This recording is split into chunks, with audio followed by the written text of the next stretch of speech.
Sir నమస్తే అండి. మీ బ్యాక్సీ అనేది మీరు ఎలా తెలుసుకున్నారు సార్? బండి డీజిల్ వెహికల్స్ రోజు 600 డీజిల్ పడుతుందండి. నేను లైన్ మీద చూశానండి మంగళగిరిలో. Okay okay. అతను అడిగితే విజయవాడ షోరూమ్ అని ఇక్కడ చెప్పారండి. ఓకే. నేను వచ్చి మిమ్మల్ని కలిశాను. ఇప్పుడు మీరు డీజిల్ బళ్ళకి సిఎన్జి బళ్ళకి ఇప్పుడు వాడుతున్నారు కదా, మరి ఇప్పుడు దీని గురించి మీరు అంటే దీంట్లో ఏమేమి మీరు లాభం అనేది వస్తుంది అనుకుంటున్నారు? మన ఇంట్లో కరెంట్ పెట్టుకుంటే 100 రూపాయలు ఖర్చు అవుతుంది డైలీ.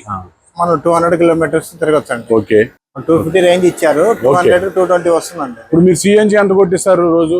400-500 పడుతుంది. 400-500 పడుతుంది. డీజిల్ అయితే 600-700. డీజిల్ అయితే 600-700. Okay okay. ఇప్పుడు ఇది మీరు కరెంట్ బిల్ ఎంత వస్తుంది మీకు ఐడియా? డైలీ 80-100 అండి. ఓకే. ఇప్పుడు వారంటీ అన్ని కూడా మీకు తెలుసు. 5 సంవత్సరాల వారంటీ, 2 లక్షల కిలోమీటర్స్. 5 సంవత్సరాలు కానీ లేదంటే 2 లక్షల కిలోమీటర్లు కానీ వారంటీ. ఏది ముందు అయితే మీకు వారంటీగా. దీని గురించి మీరు ఇంకా మార్కెట్ లో ఎవరికైనా చెప్తారా? బండి బాగుందండి. చూసినాకే వచ్చి నేను తీసుకున్నాను. ఇంట్లో నుంచి కనుక్కొని తిరిగే వాళ్ళని కనుక్కొని నేను వచ్చానండి. మీరు ఎక్కడ చూసారు ఈ బండి? మంగళగిరిలో అండి. వాళ్ళని అడిగారు? అవునండి. వాళ్ళు అడిగిన తర్వాత అప్పుడు మీరు తీసుకోండి, వెహికల్ తీసుకుంటారు రావడం జరిగింది.